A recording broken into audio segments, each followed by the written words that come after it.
Hello, creeps. It's me, John Kassir, the voice of the Crypt Keeper, and you're listening to Chronicles from the Crypt.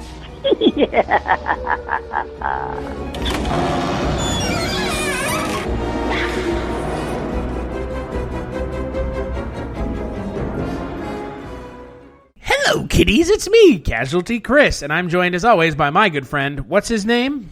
Well, it's Father Malone. Do you want me to do the impression? I'll try. I kind of have a much deeper voice than you, but I'll do it. Ready? Hello, kitty. Oh, it's terrible. I'm not gonna do it. Okay, go ahead. Well, you tried, and you know what? You gave it the old college try. Hello, kitties. This is the Crypt Keeper. Don't quit your day job. I'm not, man. Neither one of us are going to be replacing John Kassir anytime soon. God bless you, John Kassir. Thank you for. And John Kassir is still very much alive. John Kassir is still very much alive. Apparently, there was a rumor going around recently that he died. Why? I don't know. Odd person to make rumors about. John Kassir. The Crypt Keeper, it lives. Don't start that shit.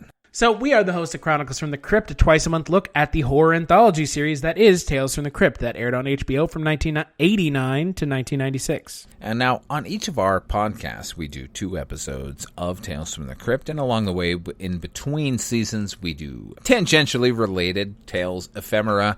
We do bonus episodes. I encourage you to check all of them out, but right now, oh my God, I think we're now hip deep, right? Here we go. We are hip deep. Oh my God, we're so far into Season 6, the only true last American version of Tales from the Crypt. On this episode, we're talking about episodes 7 and 8 of Season 6, The Pit and the Assassin.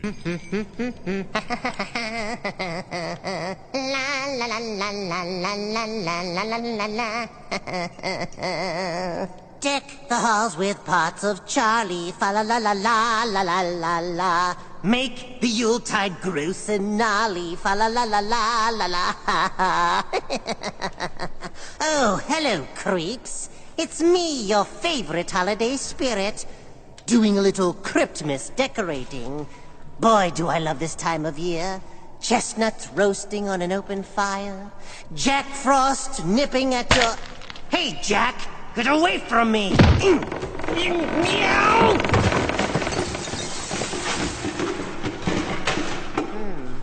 I guess he's off my Christmas chopping list. Which brings to mind tonight's terror tale.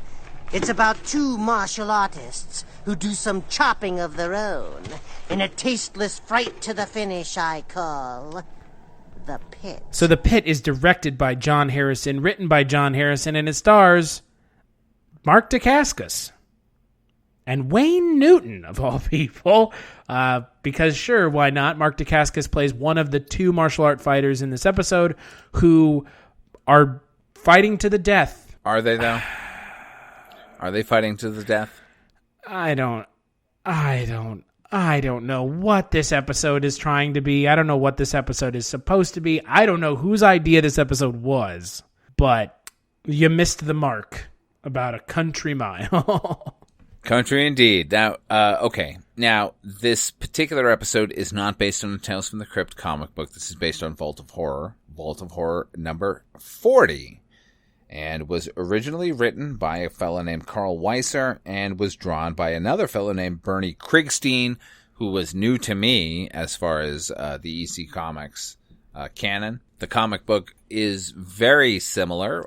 Ultimately, we're dealing with a combatant situation where we understand that the women are the true combatants and have been manipulating everything. In the comic, we have, oh my God, it's so psychotic you could never do it. Even at the time, they knew not to do it. We had one set of lovers where a man and a woman are running a cockfighting organization. On the other hand, we have 2 that are running a dog-fighting organization. It's so insane. The women hate each other and are constantly trying to one up each other. At the very end, the 2 gentlemen that they're involved with realize that really it's going to be more interesting to everyone as far as betting goes if we put these 2 females against one another. And that's effectively what we get here in the episode. The episode obviously features a couple of MMA fighters and their wives who are also MMA fighters, but who have realized that the venue is sexist enough that nobody's going to pay to watch women fight. They just want men to fight. So they work behind the scenes, manipulating their men into fighting. There's also a weird subplot about them trying to get their fella a role in some film that's coming out. And we have Wayne Newton involved for some reason. This is one of the worst, which I honestly, I'm a little dismayed by, because John Harrison, who wrote and directed the episode, is a favorite of mine. One of George Romero's compatriots. He was a film composer. He wrote the music for Creep Show, one of my favorite scores of all time. He became a director on his own, mostly originally with Tales from the Dark Side, the Laurel-produced television series. He did a bunch of episodes there. He ended up directing the Tales from the Dark Side movie on his own. He did the remake of Dune, the Dune miniseries, and the Dune miniseries sequel, Children of Dune. It's difficult because I really love John Harrison as a filmmaker. He's a guy who has a lot to say visually, but what we get here, holy fuck, not a good Tales from the Crypt episode at all. Not even. It's one of these episodes where I don't get what they were going for. Do you know what I mean? Well, in what regard? I mean, in all the regards. Like, who thought this was a Tales from the Crypt worthy script? Who thought this was a Tales from the Crypt worthy idea? Who thought the people in this episode were good enough to place the entire episode on their shoulders? The only one in this episode who's doing I would think, a halfway decent job is Wayne Newton. Wayne Newton is doing an incredible job. He's the best part of this episode. He really is. Isn't that shocking? It just goes to show... No, it's not shocking, because I think Wayne Newton is a charismatic human being. I actually don't mind Wayne Newton's music, and frankly, you're going to love this, but I'm one of the few people that probably doesn't mind Vegas Vacation. No, he's good in it. Yeah, he's great in it. He's a creep. He's perfect in his role in that film. He's perfectly cast here, and that is about as far as I'm willing to go on praise for this episode, because it is a hokey bullshit idea that is made even more bullshit by the twist, and then the episode just kind of ends on top of everything else. It ends without a resolution. Yeah, we don't really get to see who triumphs, do we? And I guess the idea behind it is that these two gladiator-type characters are being forced into their position based on a feud that has nothing to do with them between two women. I don't know, in this day and age, it seems even more a bit ridiculous, but not invalid as an idea. The idea that these two women are really at odds with one another and are using everything at their disposal, including the men in their lives, to affect that. I don't think that's necessarily invalid, but certainly everything we're getting here is really boring. What's funny is, we just talked about, in our last podcast, we talked about an episode called The Bribe, where they indulged in theatricality. This one does the same thing, where we have some scenes where we have a wall between two characters and one character in the foreground talking, and then the wall behind them disappears, and then we're made privy to another conversation going on in the same domicile with another character. John Harrison, to me, does that pretty much better than anybody. If you go back and watch Tales from the Dark Side, the movie, there's a segment called The Cat from Hell, which is just absolutely peppered with that kind of theatrical lighting and presentation. It excites me when I see it, and it did again here. Ultimately, the story is so rote and muddle-headed that I was not able to get on board. Well, and again, I mean, like I mentioned before, it also really doesn't help that, no one in this episode other than Wayne Newton is doing a very good job of anything. Well, I gotta say, as far as the guys go, Mark Dacascos and Stoney Jackson are playing it pretty well, honestly. You're dealing with a couple of these sort of MMA fighters who are not all that interested in killing whoever their opponent is. They're just sort of caught up in what's going on. Wayne Newton, to a different degree, is also that. I'm sure the character that we got is more based on Don King than anything, sort of the fight promoter character. as try as he might, he can't elevate it. And certainly we're not given anything to go on as far as the two leads, Stoney Jackson and Mark Dacascos.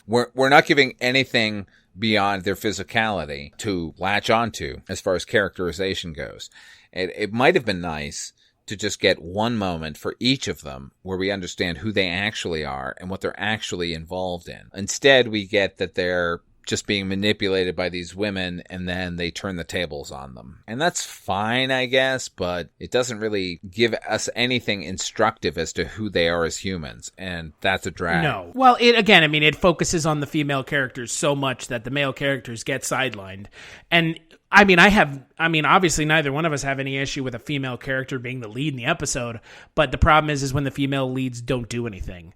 When they're essentially both the same character. They're identical characters. Yeah, they don't really give us any insight into who they are either. Other than, they're kind of bitchy, and they're kind of controlling, and they're kind of catty with one another. But, that's it. Yeah, it's a really facile way to approach femininity in any way. You know, I'm not expecting some grand, exploration of femininity and kind of the fighting world, but they don't even attempt anything interesting. No, we're given a little bit that they're rivals from before and have been sidelined themselves. So they know that whatever beef they have amongst themselves is not being valued, which is something that absolutely could have been explored. But it's so wrapped up in everything else because they're just looking to get us to the twist where they're going to put these two women on display, and that's going to be the most popular and or exciting match that anyone could have hoped for, which is not an invalid statement at all. It's actually an interesting one.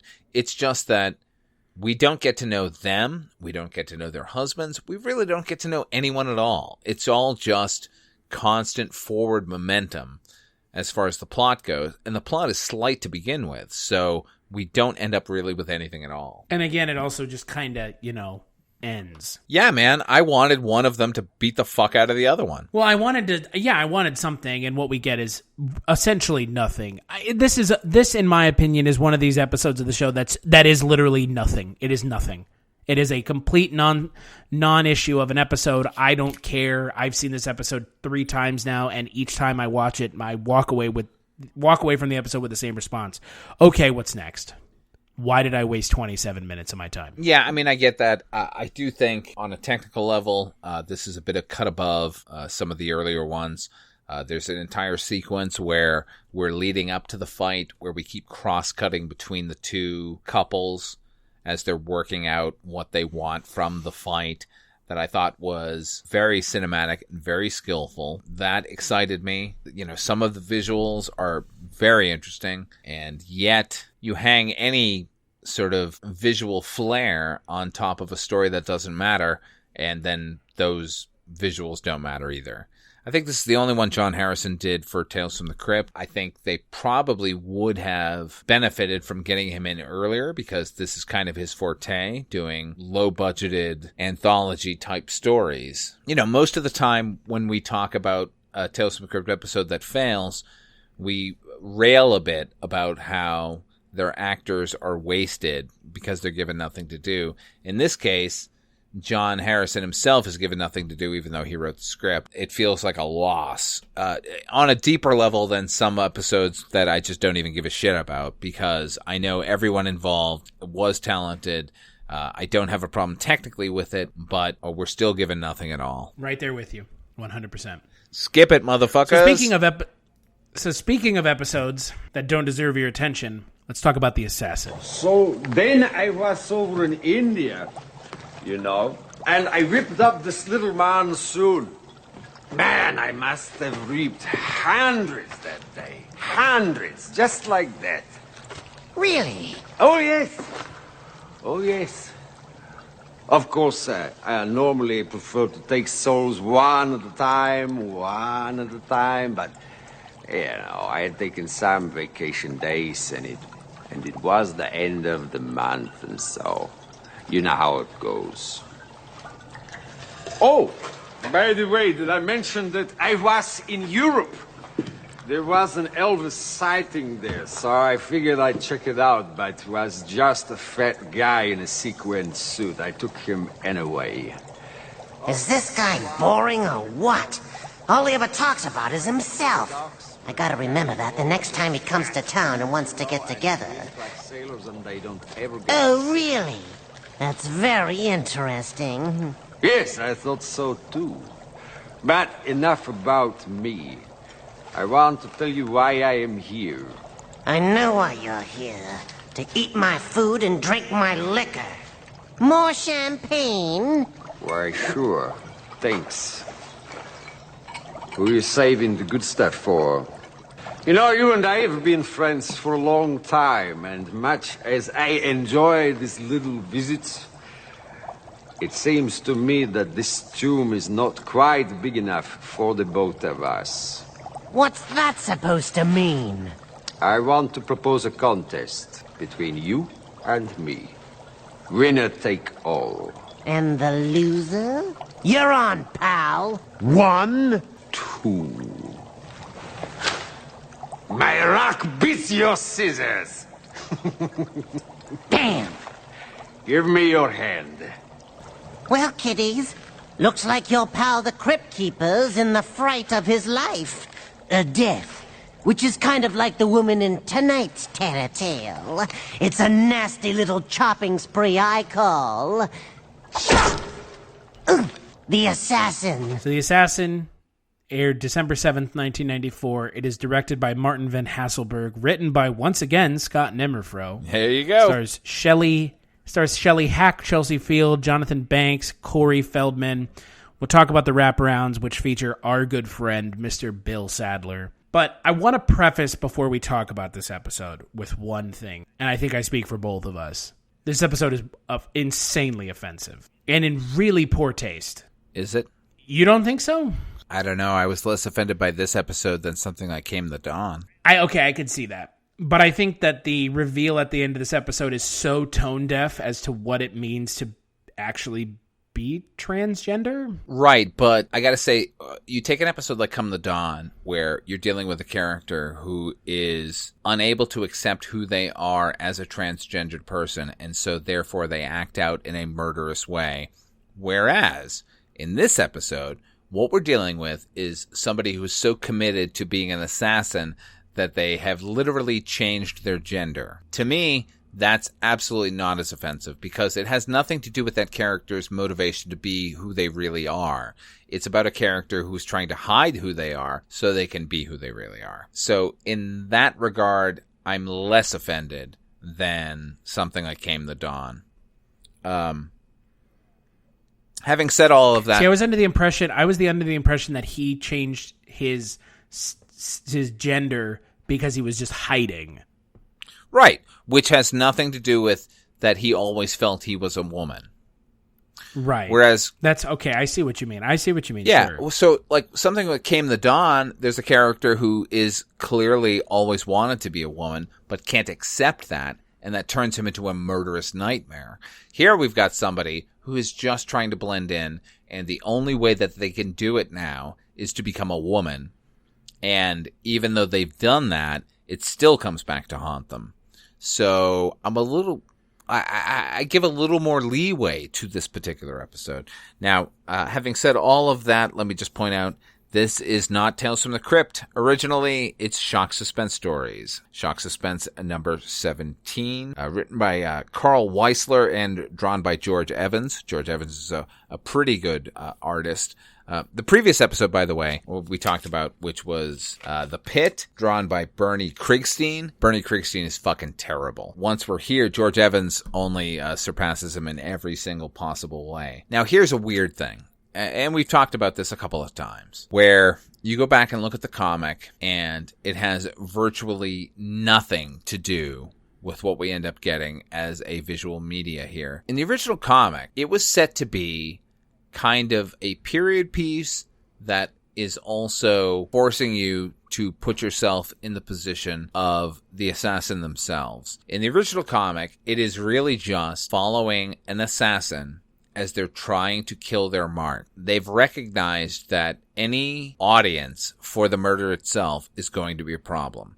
So they follow them first person from location to location until they think they've found them in a place where nobody is available and it's just one-on-one. And then they assassinate that person, and at the last moment, lights come up everywhere they are, and they realize they're on stage, and they have stumbled onto a play that is about the assassination of William McKinley, and now they've murdered not the lead, but they've murdered somebody on stage in front of about 500 witnesses. That's the twist. What we get in the episode is not that at all. No, what we get in the episode is an absolute utter mess. Yeah, there are a lot of problems with this episode. I mean, so look, you have this assassin who changes his gender to hide from the CIA. And then at the end of the episode, the reveal is that this female character used to be a male character, the one that they're hunting for. And I feel like they take it one step too far. By all of a sudden, the character opens her mouth and it's a male voice. Yeah, man, I think they actually take it one step too less.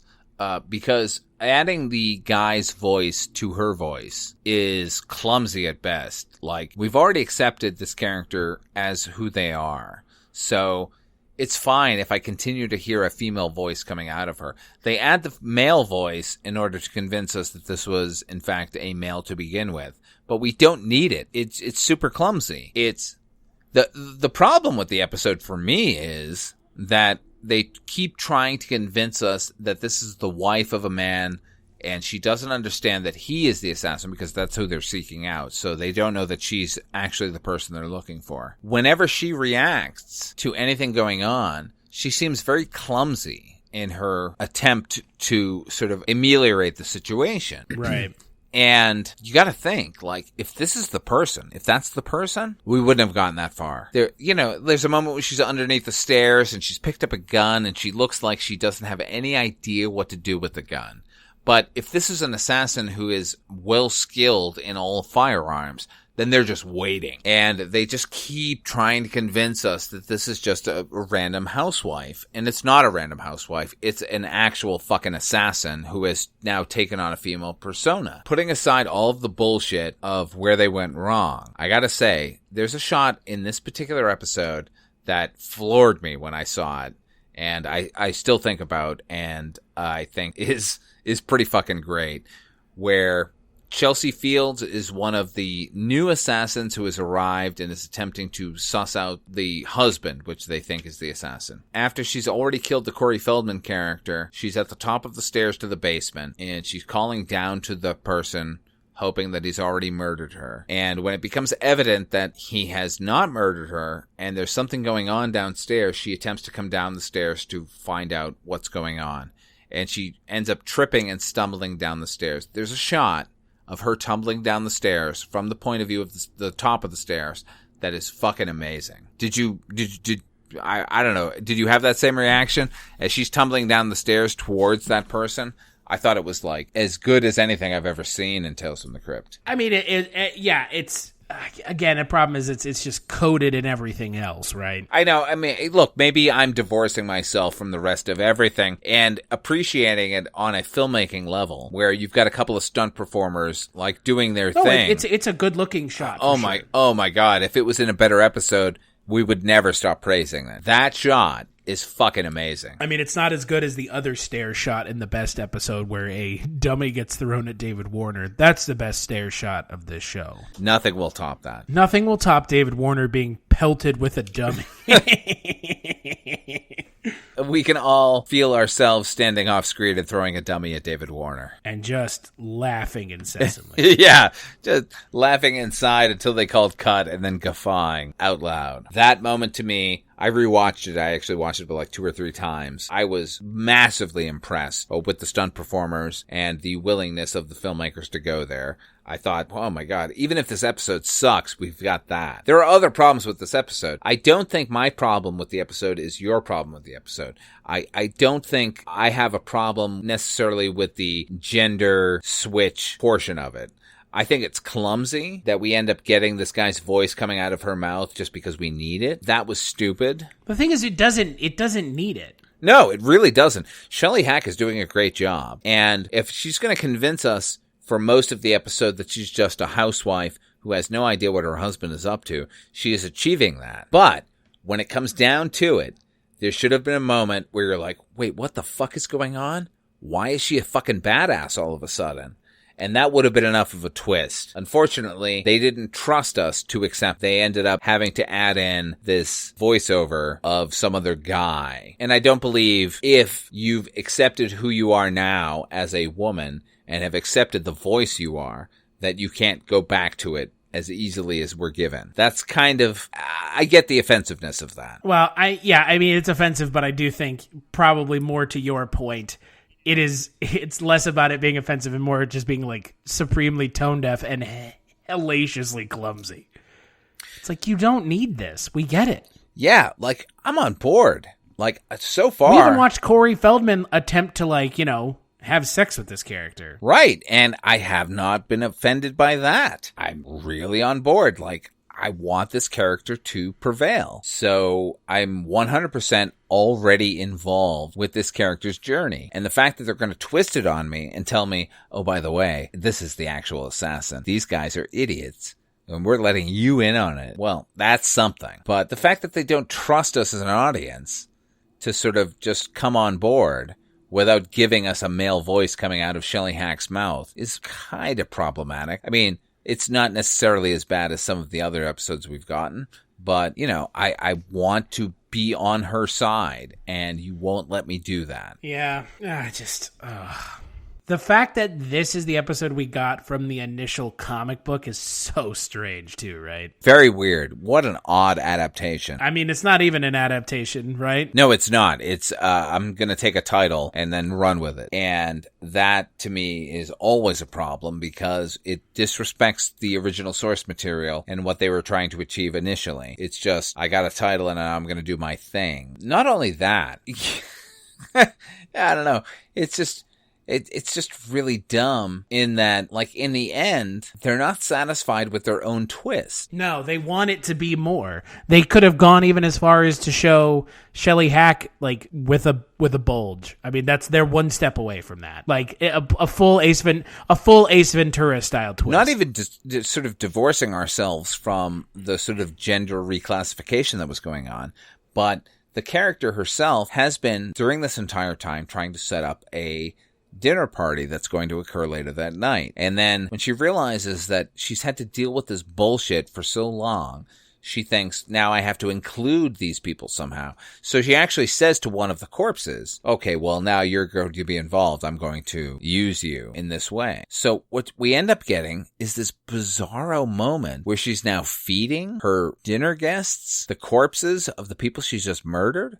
Like, there's a moment where she goes back into the kitchen and she picks up this platter she takes out of the oven, and there's a foot. It's clearly a foot. And she's like, oh, well, this won't do. And she throws that into the garbage disposal. And I'm just like, first of all, you're a cannibal, and there's no way we could have predicted that. Secondly, why did you cook the foot to begin with? Very unusual. But you know what's not unusual? Do you want to know what's not unusual? Bill Sadler, in this episode, playing his character of Death from Bill and Ted's Bogus Journey. That's not unusual? That, to me, is the most unusual part of this episode. It's not unusual because Bill Sadler's involvement in Tales from the Crypt has been so pervasive. Absolutely. But it feels very unusual in that we get Bill Sadler's character from a whole other franchise owned by a whole other corporate entity suddenly shows up and is that. Like, I'm not saying it's unwelcome. I think it's the most welcome part of the episode that suddenly we're dealing with death. It is the best part of the episode. Yeah, no question. No question at all. It just feels even more out of place than the episode that we're given. It's super unusual. And you know what? I'm saying that as a person who loves Bill Sadler and loves him as Death. That character, to me, is going to stand the test of time. So I'm not that shocked that they folded him in here. I'm just curious as to how that works out legitimately. Like, I guess they could just say we hired Bill Sadler to play Death, and now here he is in our episode, and you have no legal ground to stand on. But this is clearly Death from Bill and Ted's Bogus Journey. Yeah, there's no question. He's doing the voice. He's got the makeup. Look, we love Bill and Ted's Bogus Journey. I love Bill Sadler. He's a super nice guy. I got to interview him long ago. I got a chance to meet him at Comic-Con a couple years back. He's the nicest fucking guy in the world. And I am so glad that he's involved with Tales from the Crypt in a substantive way. But just give the guy his own show. Yeah. Oh, wait. They did. Yeah, they and did. It didn't work. Didn't work. Because of them, not because of him. I had a very similar experience to you in that I had an 8x10 of Bill Sadler from the movie Trespass, and on it I wrote in a word bubble and then pasted it onto the photo a quote from a Tales from the Crypt episode, the very first episode of the series, The Man Who Was Death, which he said, "As for getting into their panties, all you need to remember is treat whores like queens and queens like whores, and you'll do just fine." So I had that in my projection booth in a movie theater in Santa Monica for not decades, but for a decent amount of time. And one time Bill Sadler came to my theater and I said, "Would you come upstairs for a moment? I want you to sign something." And I got him up there and he looked at the 8x10, saw the quote, and just lost his mind about how excited he was that somebody was paying attention to him as an actor. So, Bill Sadler to me is the tops, and I'm more than excited that he's in this episode. I love the Death character. I'm glad he's back. I'm glad he's going to be featured in the upcoming Bill and Ted Face the Music. I mean, I'm not sure about you, but I'm not sure I would even go see it if he wasn't in it. Oh, I would. I would, but I would be disappointed. I think I would be disappointed that they didn't bother to include him. Nevertheless, I think those guys, Ed Solomon and Chris Matheson, are so smart that they're going to include him because they know how powerful a character he is. And I think those guys are so smart on a whole other level. I guess we're just talking about Bill and Ted now. But well, I don't want to talk about this episode.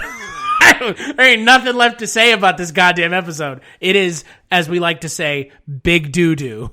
It is big doo-doo, big time. Yeah, it's not great. I mean, it's okay. Whatever praise I'm heaping on it for whatever technical things they were able to accomplish, it's ultimately not all that interesting. We're now, 6 episodes into fucking season 6? Or 8 at this point? 8. Oh my God.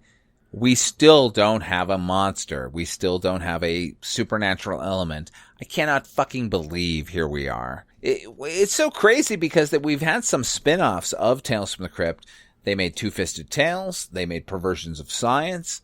They clearly understood that there's weight and heft to be gained from the EC Comics tradition, but they're not willing to embrace what makes us watch Tales from the Crypt or read Tales from the Crypt or Vault of Horror or any of the other horror titles, which is that we need a supernatural element involved. They're more content than ever to just give us a human drama with a bullshit ending. Phone it in. Phone it in. It's just phoned in. It's just phoned in. And here's the sad thing. Here's the real sad thing. So if Tales from the Crypt had ended at season 5, I don't think I would have been upset. Because I haven't seen anything in season 6 so far that has justified the existence of a 6th season of the show. And I really worry when we continue down this journey and we continue to get farther and farther into season 6 and then ultimately into season 7, if we're going to find even half of a season's worth of episodes that justify the existence of either of these seasons. No, man. Because there were still good episodes in season 5, the Roger Daltrey, Steve Buscemi episode, the Tim Curry episode, great episodes, great, legitimately top 10 of the series episodes.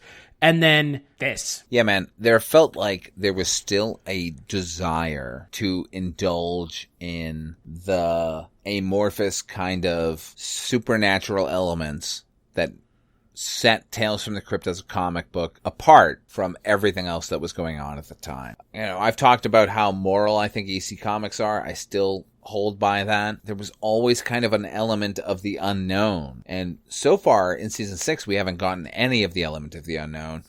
Maybe a little bit with Only Skin Deep, tangentially. When I look to a horror film, not necessarily horror in general, but when I look to a speculative fiction sort of situation, I'm looking for something that I cannot get in regular life. And so far, 8 fucking episodes into a 15-episode season, all they're interested in is giving us human drama with a bit of irony at the end. And I don't care. Go make Alfred Hitchcock Presents. That's what is that is the bread and butter of that particular series. Even something like Amazing Stories would traffic in that. And God bless. There's a lot to be mined from that.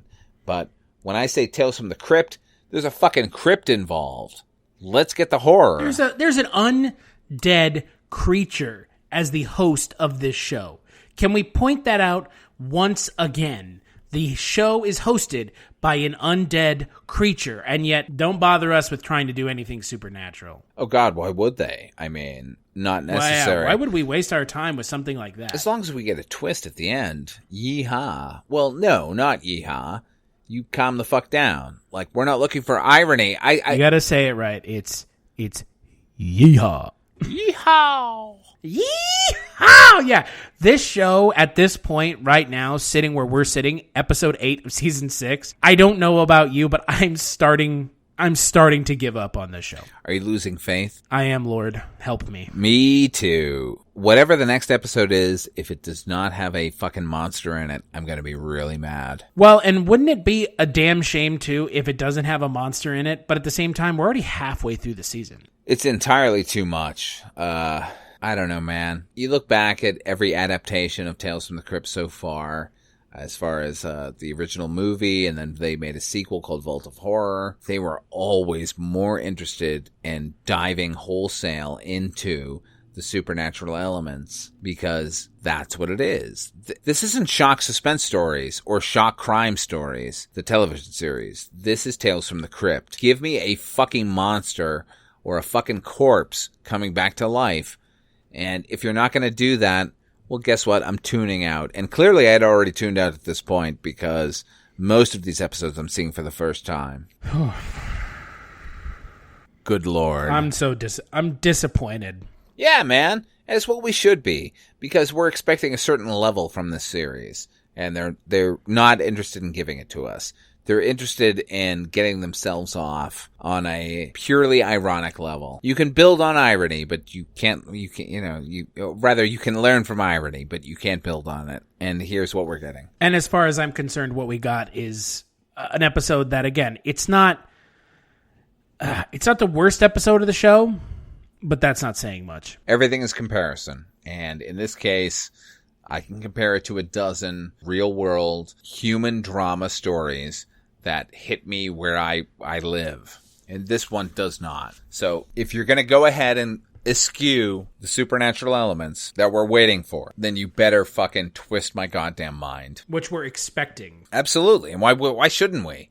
Because that's what this series is supposed to be. Tales from the Crypt. Yeah. Not tales from somewhere that's not a crypt, but crypt adjacent. Not tales of the unimaginable, tales from the totally ironic. Tales from the Crypt. I need to see a corpse shambling, or I'm not going to be satisfied. Exactly.